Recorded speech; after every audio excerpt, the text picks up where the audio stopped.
Welcome to Wonderspace. It's great to have you on board. My name is Steve Cole, and over the past 61 episodes, I have been asking the same 6 questions to amazing people from around the world. The questions orbit around wonder and stories of hopefulness, and the setting for each journey is this shared window on the space station from where we see everything from a different perspective. Before we introduce our guest this week, our friends at asknature.org are going to help us to re-wonder. All living things generate electric fields around their bodies. Some result from movement, like the firing of nerves and muscles. Some flow out from substances like mucus. In the ocean, salty seawater, laden with charged ions of its own, helps spread these fields out into the surroundings. Sharks, skates, and rays use this to their great advantage. Special pores in their skin lead to canals filled with a carbohydrate and protein gel. A negative charge at the skin's surface attracts protons through the gel, which is sensed by cells at the base of the canal connected directly to nerves, which send a signal through the predator that something is out there. Our orbit this week will take us from South Africa to Mongolia. And to experience these views with us in this ultimate window seat, we welcome Mini Cho. Mini is the first and only professional surfer representing Mozambique in competitions around the world.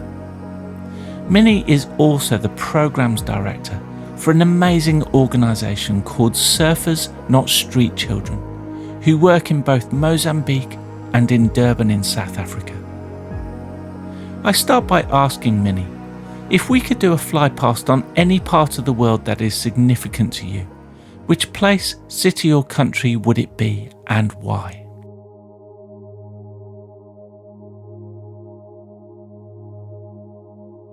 For me, it would be the birthing place of my parents. My mom is from Mozambique. She's from a small little village in Inyaban, whereas my dad is from South Korea. He's from Seoul. And so they're two very different places. Inyaban is very quiet, very small, whereas Seoul is a bustling city, super crazy. And so if I could fly past above, have a bird's eye view of two of those places put together in one view, that would be incredible. It would be quite interesting to me because they're just two different places, and there are two parts of me that are part of who I am.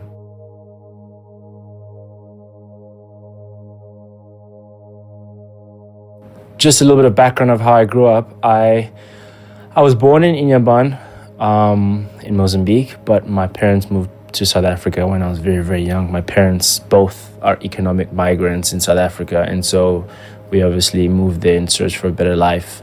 And in 2012, there was a lot of xenophobic attacks. There was a rise in xenophobic attacks towards Mozambicans. And so it got very difficult to live in South Africa. And my parents lost their jobs, and then we kind of had to move back to where we were from. And so myself, my mom, and my brothers are all Mozambican, and my dad is Korean, so he had to go back to Korea. And so we moved back to Mozambique, and the ocean always fascinated me, and I started surfing when I was 14, and I quickly realized that there had never been a Mozambican professional surfer ever, and so I progressed really quick in terms of my surfing level, and was very, very lucky to become the first Mozambican professional surfer. And currently, right now, what I'm doing is I am the director for Surfers Not Street Children in Mozambique, and so when I was younger, Tom Hewitt, who's the founder of Surfers Not Street Children, had come up on a trip to Mozambique with 2 incredible surfers who were from the program, and brought them up to inspire people like myself, and to see surfers of color who have had such hardships growing up.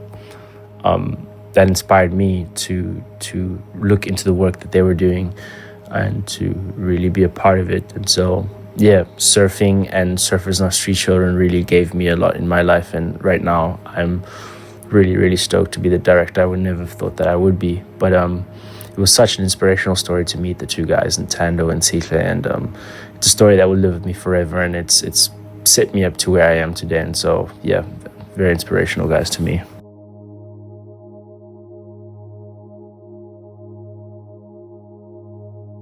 That would have to be where I live, in Tofo here in Mozambique. Anyone who's visited or travels here knows. If you've been here, you know what I'm talking about. But yeah, it's just for me, I travel a lot, and I obviously compete, and I'm a professional surfer, and so coming back home is always good to recharge and reset. But also, when I'm at home, I'm not known as a professional surfer. I'm known as Mini. And so being at home is it's great. I know everyone. It's a town of great, amazing people. The locals here, the expats. It's just a good community that we have here. And yeah, really for me, I travel a lot, and just coming back home is my ultimate reset and recharge. And weather's great here. Waves can get really good. And yeah, I also miss my mom's cooking. So home is the best reset.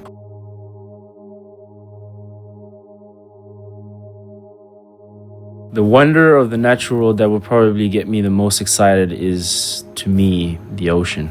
My life is around the ocean, but the ocean is such a beautiful thing. It especially in this town for us, it creates a lot. It's a source of food. It's a source of income.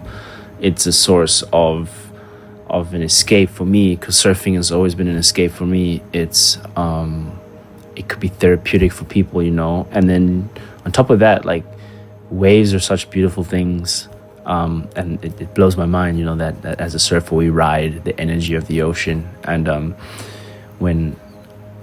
as I'm recording this, there's a cyclone, and I'm getting ready to go and surf a cyclone that is coming. And so it's crazy how all this activity can happen in the ocean, and the ocean can provide waves like that are incredible. And then some days the ocean goes completely flat, and then the ocean's alive with fish. And here where I live, you can see whale sharks in the water, dolphins. And so the ocean for me is probably the thing, the natural wonder that excites me the most.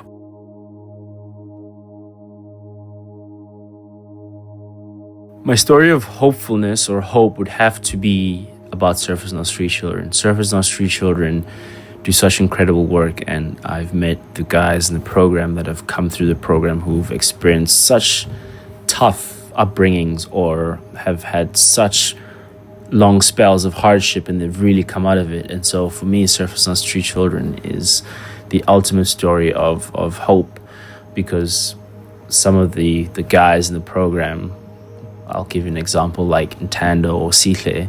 Ntando is an incredible surfer, and if you look into how he grew up on the streets, and he had a tough upbringing, but the program and surfing really, really helped him find direction in his life. And so that's a story of hope to me.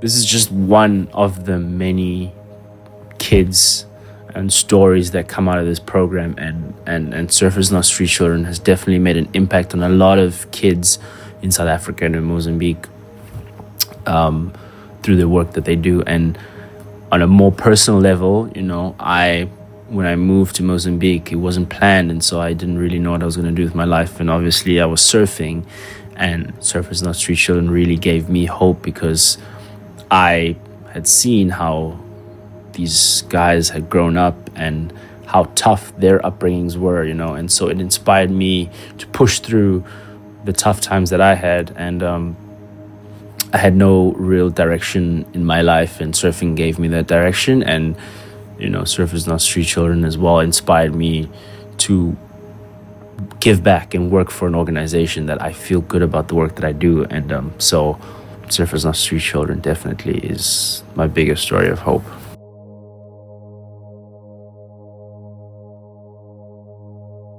I really am dedicating my life to helping others, because my younger years were very, very difficult and very tough. And so, like I said, I was very, very lucky to get helped a lot along the way. And so I feel like it's my duty to keep helping others and to watch the next generation of kids, whether it's in Mozambique or South Africa, grow and become inspiring people, and to really realize their self-worth, and for them to be the future leaders of the generation.